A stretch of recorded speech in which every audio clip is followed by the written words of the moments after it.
This is not our identity. Our identity is not we're broken and we're in pain and we're under occupation. Yeah. Occupation is not our identity. Absolutely. Occupation is something that happened to us. We must hold on to what really makes us Palestinians. What about our land? What about the music, the folk songs, the art, the history? They're not helpless victims, but they want to have their destiny and their ability and their resources within their own control and their own hands, as anybody should, right? The Palestinian situation, like knowing people's stance on Palestine tells you a lot about their character. When one soul or one group of people or any human being, if they're suffering, this is really the suffering of all of humanity. We're not just numbers. We're our dreams. We're human beings. We love life and we want to live. Hi, everyone, and welcome to the Born Into podcast. My name is Isra, Chaker, the CEO of Every Pregnancy, and I am so glad that you're here. Today, we are bringing you an incredible story that is in line with the mission for Every Pregnancy, where we highlight the stories of moms and advocates for maternal health from around the world, talking about how we can support moms, how we can uplift their journeys, and how we can create a world where all of us are true champions for maternal and newborn health. And today, we are joined by a very special guest here in Washington, D.C., Nadeen Ayoub, the world's first Miss Palestine for the Universal pageant that took the world by storm. And she is such a superstar, but also a champion with a heart of gold. And we are excited to learn more about her Palestinian roots today, but also the advocacy that she does on the world platform for moms and babies, and honestly, all communities alike. Nadeen, welcome to Born Into. We are so glad you're here. Thank you so much for having me. I love the intro. That's very, very inspirational. And definitely it's so important what you're doing. And I'm very happy to be here. Nadeen, I feel like I want to jump right into Miss Palestine, but I'm actually going to take a step back for the sake of this conversation. But for those who are listening to this episode for the first time, getting to know you, how would you introduce yourself? Yeah, that's kind of a hard question. But, I would say that I'm a Palestinian woman that is very into women's advocacies, women empowerment. I'm a humanitarian, an entrepreneur. I'm also very into family. And I love the close people around me. And I think that's the most important thing, is to be a grounded human being that loves the people around you and wants the best for them.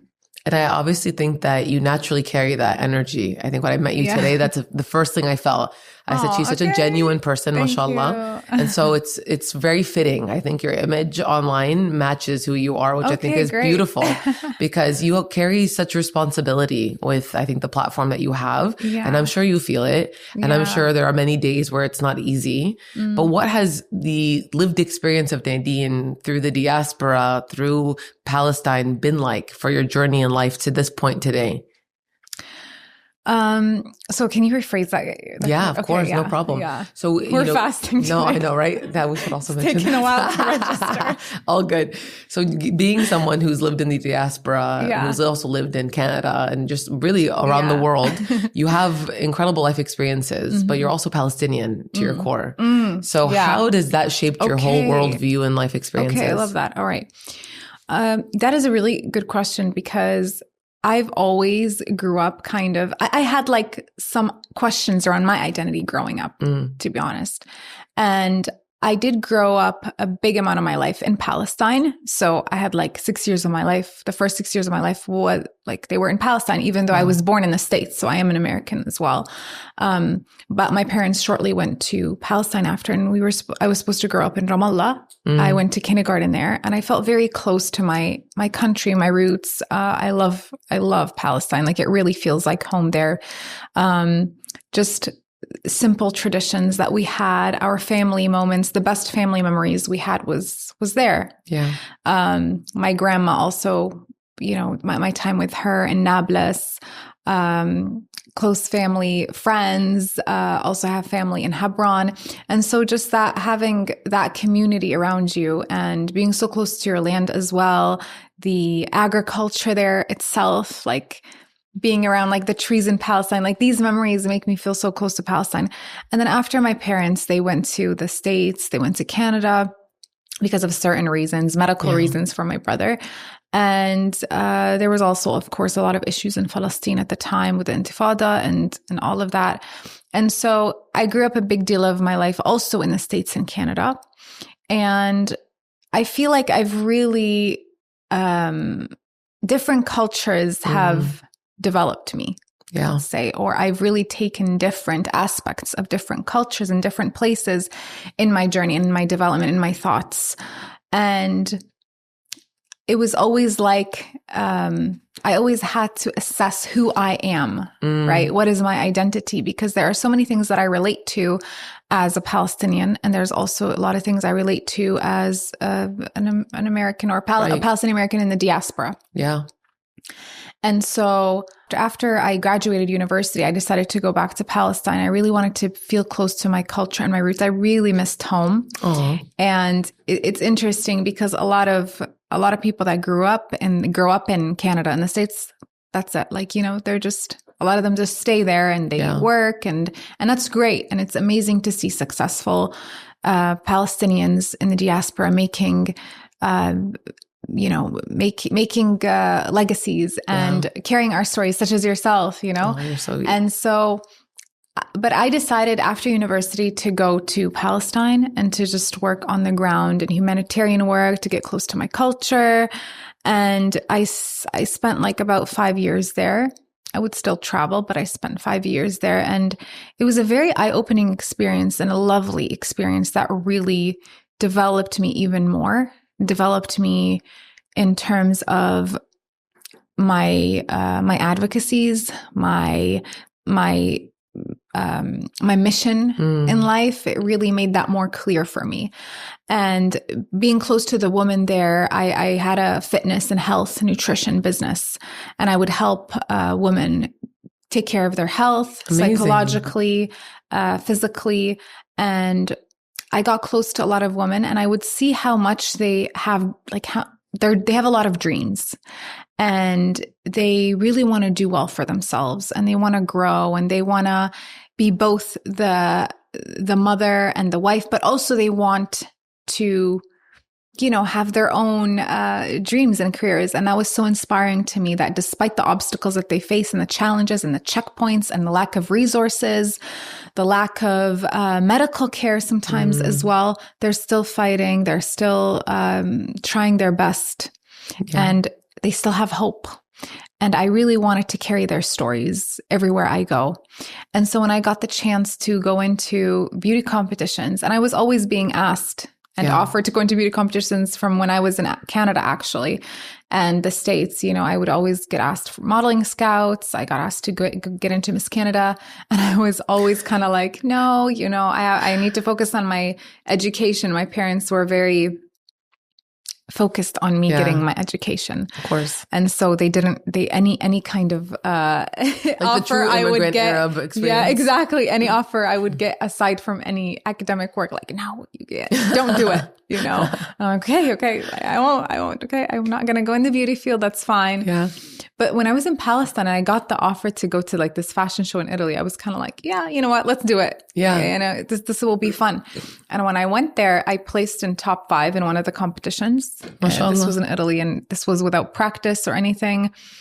And I really spoke about Palestine there and the Palestinian woman. That kind of naturally became my advocacy and like the final question that I was asked. And then from there, I was approached by agencies for like the bigger competitions and to have Palestine in there. And so it really naturally just happened. You know, I think that we all have a purpose in life. And then if you kind of just do what your heart tells you and really believe in that and believe in God and believe in like what is meant for you, you're going to naturally go on that path. And that's really what happened with me. And naturally, I just became an advocate for my country, for Palestine on a beauty stage. I love that. What a beautiful story. And thank you for sharing all that with me and for the listeners. There's so many things I want to like actually pull and dissect a little bit and talk to you about because you said so many beautiful gems. But I think that what you really shared is a relatable experience for so many women, especially. And I think Arab women, Palestinian women, I'm sure, Yeah. of how much they carry. And you really highlighted the resilience. And I loved one thing that you were sharing when you said these women, despite the checkpoints, despite living under occupation, despite living through a genocide, there's resilience there and there's hope there. But there's also survival, because at the end of the day, especially with moms that we've seen through every pregnancy, that they will survive. They're not helpless victims, but they want to have their destiny and their ability and their resources within their own control and their own hands, as anybody should, right? Mm-hmm. It's their dignity.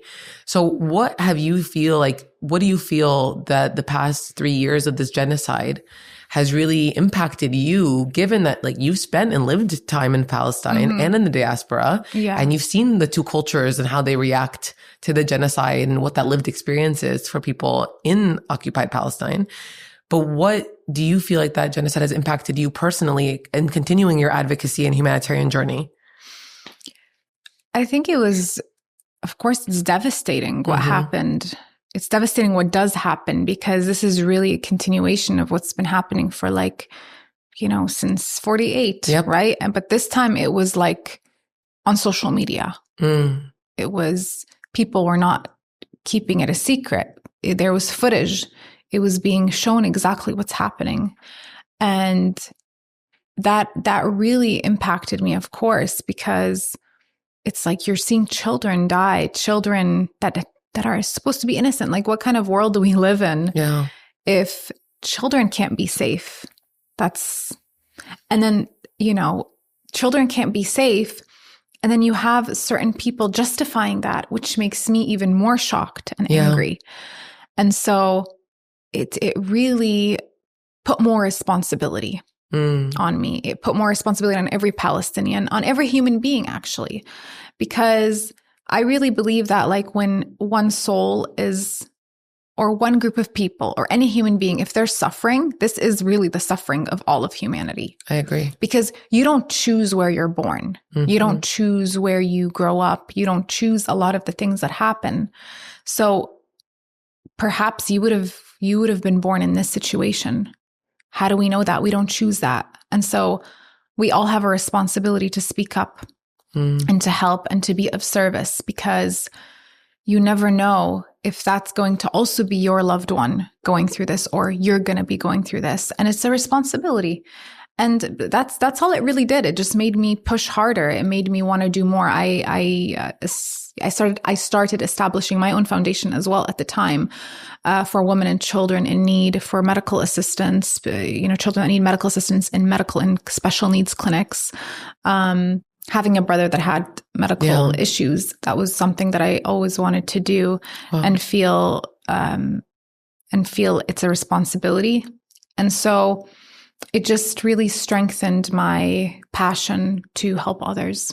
And you can tell, because, not everyone takes that motivation and further and not everyone takes that motivation and takes the mission further. And I think that is something that you did really beautifully and powerfully.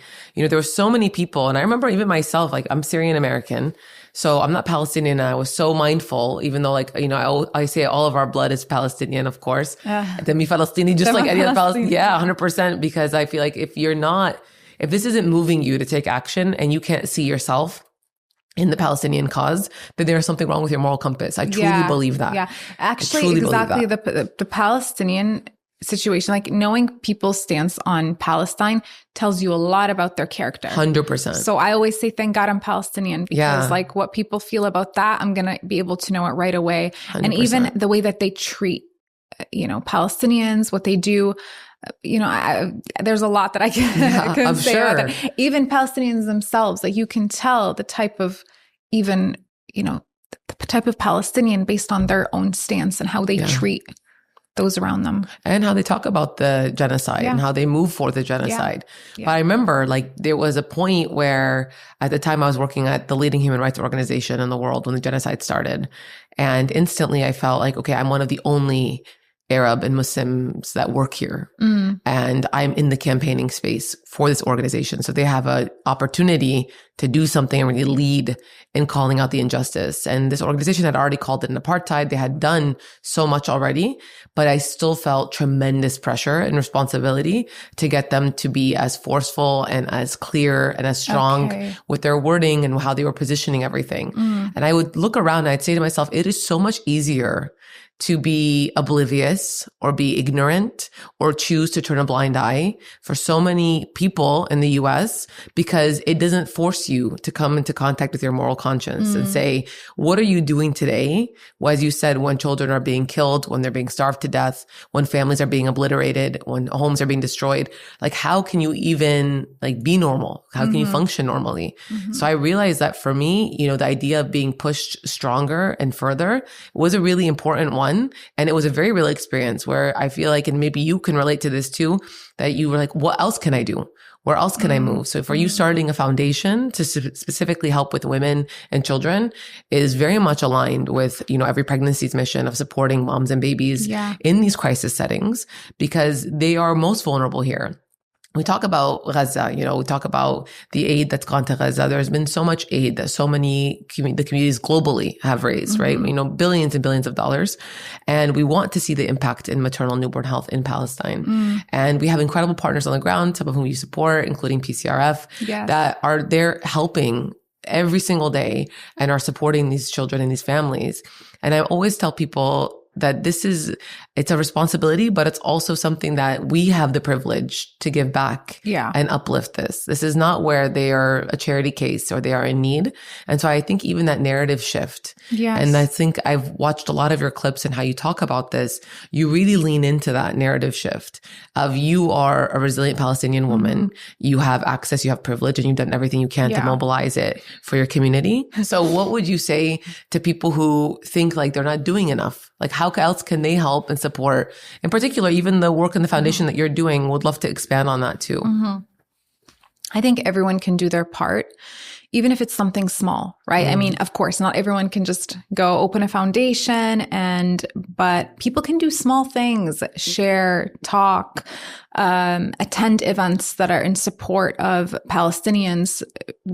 You know, even if they donated like a small amount to foundations and these initiatives, and just, you know, being vocal about it can just be enough, you know, but just little actions collectively, that's what's going to make a big difference. Absolutely. So what made you interested in collaborating with Every Pregnancy? Where do you see the alignment? I mean, you're all about mothers and maternal health and newborn health. And I think this is so important. I always say, like, you know, women, they are literally the sun of the family. Absolutely. You know, they're the basis of any family. They give, they're the nurturers, and they're hardworking, especially Palestinian women. Like they can do everything, you know, and it's so important to protect her and to protect the seeds and the future generations that she creates. And this is really the basis of any family and society. So you have the family is actually a main structure of any society that has to be healthy in order for a real developing community.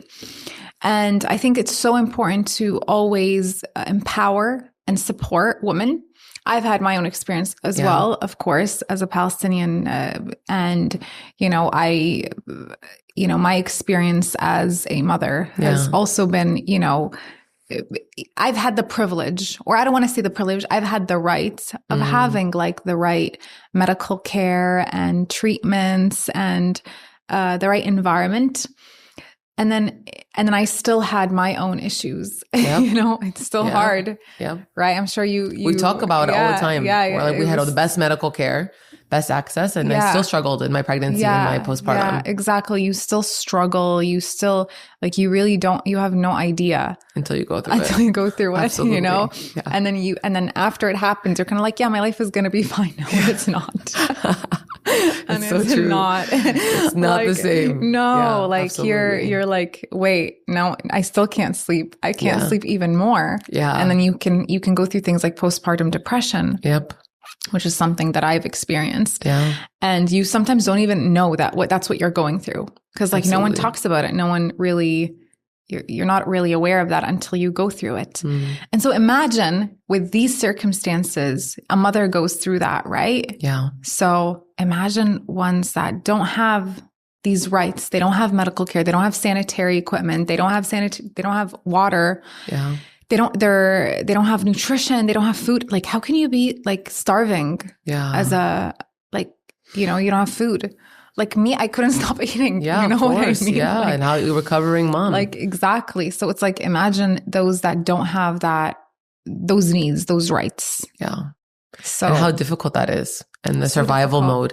And you think about a mom, like I think your natural instinct now when you become a mom too is like you're going through your own evolution, right? Your own transformation physically, emotionally, mentally. But then you also now have this responsibility in this life that you feel attached to. Yeah. And I'm sure you can relate, like you want to protect your child like over everything. Like your child is your child. Yeah. So I empathize so much with, I can't even imagine what the moms in Palestine feel, or in Gaza specifically feel, or in Sudan, or in Yemen, or all these crisis areas where you just think about how can they sleep? How can they rest? How can they feel any peace when it's like their number one thing is I have to protect my babies? Exactly. And they have nothing, they can't do anything about it, you know? I mean, I'm lucky enough that, my child is in Ramallah, somewhere that's safe. And like, and my ex-partner is very like, we co-parent, and he's very supportive in that way, So imagine like not having that, not being able to have that protection. I can't even imagine, So I've been blessed to have this, and I'm so proud of you. I think people don't talk about it enough. Like you're a mom, but you're also a mom on a platform and on a world stage where, criticism is everywhere. Yeah. People love cancel culture. Yeah. You're on social media. Mashallah, your platform is amazing on social, and there's so much support.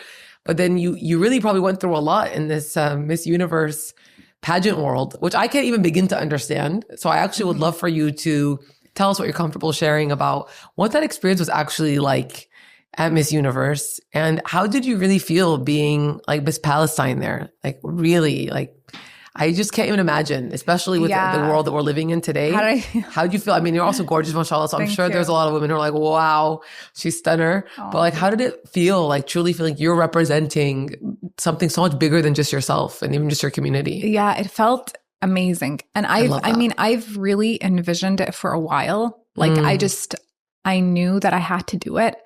And so I felt so ready. Like, I have to do this, And then I was postponing it actually because of after October 7th, I got really into just more of the background work, establishing my foundation and doing more like behind the scenes work.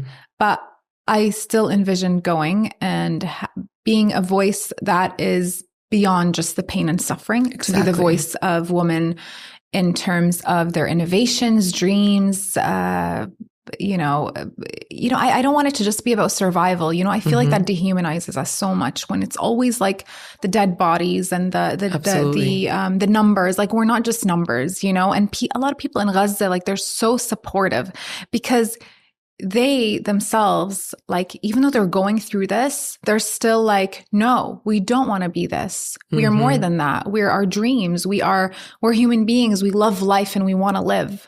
And it's so important to protect that identity. And it's not, in parallel to raising awareness about what's happening, it's as equally important to make sure that the world and we protect our identity in our arts, our culture, our history, because there's so much beauty to know about Palestine. So much. And that's where our dignity lies. And so we have to protect our dignity while advocating for our cause. Yeah, and not allowing anyone to take that from you. Yeah. And I think I remember when the Syria crisis started, it's a very different context especially, but all of a sudden people who never knew about Syria just saw us as refugees. And if you remember the image of Aylan Kurdi, that young boy who washed up in the shore from trying to save his life and his family, trying to save him in survival, everyone was just like, oh, you know, we pity your people. And I felt it. I felt the difference of like, you all pity us, but that's not the point of why these challenges and these crises happen. It's like, we are the most resilient. And I love that you feel that you contribute to that resilience and that hope narrative, because you said like, it's so easy, especially in the context of Palestine, where there are so many challenges under this occupation, but really like so much injustice happens every single day.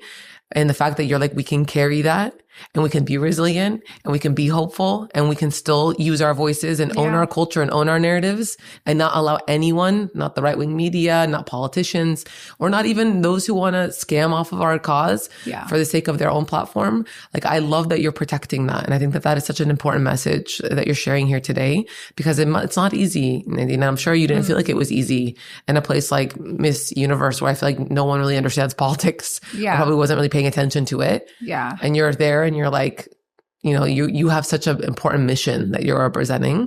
And it probably felt that way too. Yeah. It felt so important to have that message and to, like I said, to hold on to our dignity through this. So it's not like, I don't want it to just be, they're pitying Palestinians, you know. I feel like that actually sometimes works against us. The dehumanization, these images of us, you know, being broken and in pain. This is something that, it's not us. This is something that happened to us. There's a difference between that. Absolutely. Right? This is not our identity. Our identity is not, we're broken and we're in pain and we're under occupation. Occupation is not our identity. Absolutely. Occupation is something that happened to us that is not, like, that is unrightful, that is illegal, that should not happen. But we should never take it on as, this is what Palestinians are supposed to be. So that's when that's when the plot is lost here, right? It's really powerful. Exactly. Because then you can be dehumanized. Absolutely. That picture of Palestinians being like that is our identity, is occupation, that works against us. So no, we must hold on to what really makes us Palestinians. What about our land? Exactly. What about the nature in Palestine? What about the music, the folk songs, the art, the history? You know, there is a woman I saw in Palestine. She has tobes, or actually Jordan, but she's Palestinian. She has tobes, like the actual, like, you know, the dress from the 1800s. Wow. Yeah. So what about that? Like, that is enough to say, hey, look, we were here before and we are always going to be here. Exactly. We will remain. Absolutely. So just symbols in our history and culture, our identity in that way, that is the strongest thing. And that's what they're trying to take away and chip at without us even realizing. They're chipping at the land, right? They're taking away the land. They're taking away a lot of our identity. They're taking a lot of our culture away as well. You know, now, like, even if there's songs and there's like, and there's falafel and hummus, you know what I mean? Like, but that's our identity, and we have to hold on to it. Hummus will forever, ever be a Palestinian Arab food, right? No matter what anyone says or does about it. And knafe, yes. Oh my gosh. I didn't even think about that. I'm dead. Impossible. First of all, no one makes knafe better than Palestinians. And I will say that as the Syrian, I give that to them. Olive oil is the best in Palestine. From there. I get olive oil from Palestine because there's nothing better. SubhanAllah. I think you brought up such a good point, Nadeen, when you said, we are who we are, and the circumstances that are forced onto us do not define us. And so if I think about this in the scheme of Every Pregnancy and the amazing coalition that we've built, we now have over 54 organizations around the world that are frontline implementers in over 20 countries. So Gaza, Palestine is one of them, but then there's so many other places. Some of the hardest to reach, some of the most forgotten places in Somalia, in Mali, in Pakistan, and Bangladesh, where moms are completely forgotten, right? They're not in the news. They're not getting the attention. And the common thread from all the partners who are on the front line, the heroes that are every day are from these communities, are indigenous these communities that they're supporting, is that these women are not what they're enduring. They're not postpartum hemorrhage statistics. They're not women who are bleeding out in childbirth and there's another woman lost because of blood loss that could have been saved with a 50-cent drape or with an easy intervention. The circumstances should not determine how we refer to them, how we identify them, and how we amplify them. So we're very careful and thoughtful, I think, as our messaging for every pregnancy, where we do center their voices, we do center who they are and their resilience and their courage before anything else, because the circumstances can change or they can't, or they can worsen, they can get better, but that doesn't change who she is. Yes. And that's such an important message across the board. Exactly. That's incredible what you just said, because it's so important to make sure that she still feels like she is someone. Absolutely. In all of this. Yep. You know, and sometimes I even feel that way. Like, you know, when I tell people, let's say when I was younger, right? When I was in school, something that kind of really, and at the time I was young, right? So I couldn't really assess things maybe in the way that I do now, but it always felt so bad when you tell people, oh yeah, I'm Palestinian. And they're kind of like, oh, wait, is that like, you know, what's happening there? Or like, they're kind of like, they pity you almost, or like you feel like they just see you as, I don't know, like they just kind of see you in a way where you have to be a certain stereotype. Yeah. Right? Yeah. And then it's kind of like, no, but I'm not like that. Yeah, you're not. You know, like I'm not that like what you see on TV. Yeah. And then at that time, there was less awareness about Palestine, right? So like they just literally stereotype Palestinians, Arabs is just one way, right? Oh, we know, we've seen it all. Yeah. The like sometimes images. sometimes they'd even mix that with like Indian culture. Yeah. Like you wear turban, like it's like there's a lot of arrogance around that, right? And so sometimes it was kind of like, okay, but why is me being Palestinian? Why does that have to be stereotyped in some way? I'm still me. I'm still Nadeen. I still like a lot of things and I have hobbies and I'm, you know, I have dreams and it doesn't mean that I should be stereotyped in just one way. So that always felt bad. And so when I do work with women that are under a lot of issues, like let's say medical issues or issues from the occupation, I would say. It's so important to still make them feel like, hey, you are who you are. I see you. Like they should still be seen as who they are. You know, that protects their dignity instead of just seeing them as, oh, you know, let me like, you know, I just want to help you. And poor you. Yeah. You know, because they feel that. They feel sad. And every single woman out there, right? She loves to live and she has dreams. And I think that's such a beautiful thing about women is how much we can offer the world and how much we can give to the world and how much we carry and how much beauty and we carry and the voice that we have. So we always should empower while we protect. I love that. Beautifully said. You know, when I was thinking about the experiences you probably have, you have a lot of experiences, life experiences from school through your career.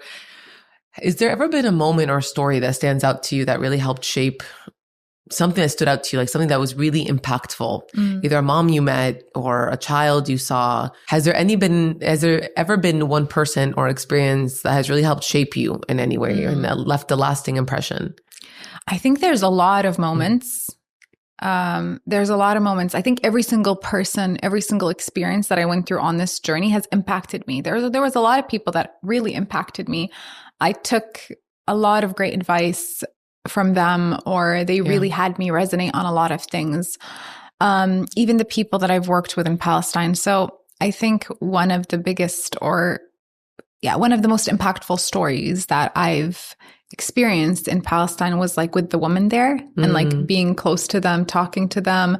And, you know, when I would help them by making them like the nutrition counseling and the fitness, the fitness kind of fitness advice, let's say, we would always have talks about their lives and just listening to like their dreams. So like I remember this one, her name was Fatin, and she had this idea to make like this bakery. So she loved to bake. She was obsessed with it. And she was so passionate about it, showing me her like cupcakes and everything. And I saw how much she loves that. And she's a mom and she's a wife and everything. And she's so busy with that. But despite that, you know, despite like any obstacle also with the checkpoints, with the occupation, she still like wants to have this dream. And I think listening to her, that really inspired me to like continue and be a voice for women that have all these inspirational dreams. Another story was like when I went to the Bethlehem Cancer Clinic in Palestine. There was a child, his name was Rakan, so beautiful, beautiful child. And Haram, he was like going through cancer treatment, and his mother was with him. I think his mother was with him, but he had come from Gaza. So like, you know, cause they have people, they take kids from Gaza. Sometimes they can get them permission. And I remember he wanted to be an artist. Like that was his dream. And then he was drawing and everything. And like I think at that day, something with his treatment was not doing so well. And it wasn't as effective. And his mother was crying. But like, even though she was crying, she was still like trying to smile and trying to be like, yeah, draw, and, you know, trying to join him. And there's like tears falling, and she's going through this emotional contradiction of like wanting to smile and be there for him. And at the same time, she's crying. And I feel that was so sad, you know, because it's like she has to play so many hats. Yeah. She has to be so many things. And at the same time, deal with her own emotions. Who's holding her? Who's helping her? Who's being there for her? And at the same time, it kind of still has these dreams despite, you know, being treated. He still has this, he's still envisioning himself as an artist. And so these stories really impacted me and kept me going on my journey. I love that. Those are so beautiful. Thank you for sharing them. Just thinking about this, I feel like the common thread of our conversation is that women are super powerhouses and they carry so much. And oftentimes it's what people don't see of how much they're carrying. So how do you navigate your personal like challenges, the weight of sometimes hard days? I mean, how do you navigate that? How do you keep yourself steady and focused and going when there's so many reasons to not put so much motivation and so much energy and have so much public attention on you? Yeah, that's a good question because I think it's not always easy. You don't always have easy days and easy times and easy emotions. That's for sure. Because we all have, you know, I'm a human being and I have my own experiences and I have emotions and I go through things just like everyone else.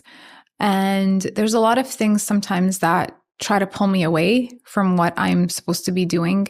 And I really have to stay strong with that. But I think it's just allowing myself to feel things when I feel them and just accepting, you know, hard moments and hard times, and then just getting back up and like keeping yourself also around people who believe in you. I love that. And that want the best for you and see what your vision is. I think that's really important because when you're down, they can really help you see, and they can try their best to pull you out of it and remind you of why you're doing this.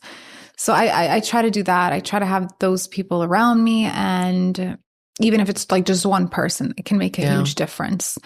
And so just remembering why I started this and what my vision is and my goals, that pulls me out of it. But for sure, you have to let yourself feel, right? Absolutely. You have to let yourself feel and be vulnerable and emotional sometimes. And there's nothing wrong with that. Not at all. In fact, like it's like you said, a normal human experience. Yeah. But I wish we talked about it more. Yeah. I wish more women, especially women in leadership, especially women who have bigger platforms, are like, hey, listen, like actually I have really bad days. And sometimes I need someone to hold me, or sometimes I need a break, or sometimes I want to turn off a camera and not, you know, wear the crown or have the sash and just be me. Right. And so I feel like there's nothing wrong with like just sometimes wanting to be weak and like having, I don't want to say weak, but let's say vulnerable. Vulnerable, yeah. And just because it's not weak to be vulnerable. It's not weak to be emotional, and sometimes have your breakdowns and you just want a hug, you know? Of course. And just want someone to talk to, or, you know, them being there for you and you being there for them. I think that's a beautiful experience, and that you need those people around you. I feel like we found so many of those people with Every Pregnancy and the coalition that we're building. And even in my leadership journey here, there are so many incredible people that will be that support system to you. And I love that you said like invest in those relationships and let them pour into your cup and you pour into theirs, because we need that. Like this is a society where I think oftentimes people want to be so individualistic. And they think that like, oh, I can get to these goals. I can be the most famous. I can be, you know, XXX. But it's like when you get there by yourself, Like, who do you have to celebrate with you? And who do you have to hold you? Who do you have to uplift you? But that's what I'm saying is like, there's enough space and there's enough opportunity and there's enough rizq and like wealth and all these things for all of us. Like this is a beautiful community. And if we just had the mentality of going together versus going alone, I really think that there would be so many less issues in our communities, whether we're looking at it from like our own personal communities to like the global challenges we're dealing with. Yeah, together. That is the best way. Together, collectively, teamwork. You know, that's how it's going to be, especially something as big as our cause and things that need that. It needs a lot of strength and it needs a lot of people working towards the same goal. Absolutely. You know? So much fortitude. Yeah. We cannot allow also our generational trauma to get into the way of getting there, you know, because there's a lot of generational trauma that happens, right? That's like another conversation. Yeah. There's a lot of generational trauma that we have to be able to be strong enough to not let that get in the way of our ability to come together. Yeah. And heal from. Yeah. Right? And it's like a responsibility to heal through these things. True. So Nadeen, where do you see yourself in the next 5 to 10 years? I know you get this question all the time. I mean, what I can say is I see myself definitely with my foundation. I love that. Making it bigger. And I really have this vision of having it be a foundation that really brings everyone together, you know, having coalitions with a lot of different organizations and Palestinian organizations, Arab organizations, and having that same goal. That's something very important, and helping the women and children in Palestine. That's very important for me. And to continue to be a voice, and where that voice is amplified and how big it gets, I'm open to that. It could be a voice within my foundation. It could be a voice even bigger on bigger platforms, and wherever, you know, wherever God takes me, I'm ready for it. I love it. The faith is important. And I love as you expand your coalition and the foundation you're doing, of course, Every Pregnancy is here to support in every way, and feeling like this fits a natural fit into what we're building. You know, when we started, it was no organizations. It was just an idea. And for it to, in the past 2 years, grow to now have over 50 organizations that are very committed, very engaged, and, you know, fundraise millions and millions of dollars to maternal newborn health, alhamdulillah, every year. It's a dream come true, but it really reminds me that without the partners, without the ecosystem, without the community, we wouldn't be where we are today. Amazing. And so when you invest back into the community, it invests back into you. And that's one of the most beautiful lessons. That's what I love about what you do. That's what I love about what you do. And you've helped so many women in Palestine and Gaza. I know that you were working also with humanity, and they're working on now on the ground and with the ultrasounds. So that's so amazing. And we need more of that. We need more of these actions to help our society. Absolutely. So Nadeen, any last thoughts or reflections for our audience? Any takeaways, things for them to do that you would recommend? Thank you. I mean, just keep being the best human that you can be, really. And always, of course, it's good to think of yourself and what you want to do, because you can't really pour from an empty cup, for sure. And to be a successful Palestinian is already a success, right? To just be a successful Palestinian in your own field, no matter what it is, that by itself is a win for us Palestinians and strengthens Palestinians. But make sure that when you do that, you're also giving back to the community. I love that. What beautiful last words and reflections from Nadeen Ayoub, Miss Palestine, here on the Every Pregnancy Born Into podcast. We heard from her in so many incredible facets of her life, from her work to her foundation, her being a mom, and then also just being an advocate for moms and babies around the world and continuing to use her voice. One thing that stood out to me that I'm sure our listeners felt is that really be proud of your identity, feel it, love it, and cherish it. And also don't allow anyone to diminish or take away your narrative from you and the work that you're doing and who you are and how you're contributing to the world today. If anyone wants to follow Nadeen, please, we'll have her handles in the notes on this episode. Follow her on social media, support her foundation, learn more about it, and give to the people of Palestine. The work that is needed in Palestine is so tremendous that we cannot do it alone, that she cannot solve all the crisis alone. But together, we know that we can make an impact and support those moms and babies who deserve a much better life than they're given the circumstances that they're having to endure. We know they're resilient, we know they're hopeful, and we know they are so strong. So we continue to support them and advocate for them through Every Pregnancy and our amazing coalition. Follow Nadeen, support her incredible work, and continue to stay in touch with the updates on everypregnancy.org, as well as our social media handles. Thank you so much for joining this Born Into episode, Nadeen. This was amazing, and I'm so happy to have connected with you. Thank you. I'm so happy to have connected to you too, and I wish you the best of luck. Wish you the best with all your endeavors. And I'm sure we'll do amazing things together. Yes, absolutely. We'd love to see it. Let's go. Sure. Yes.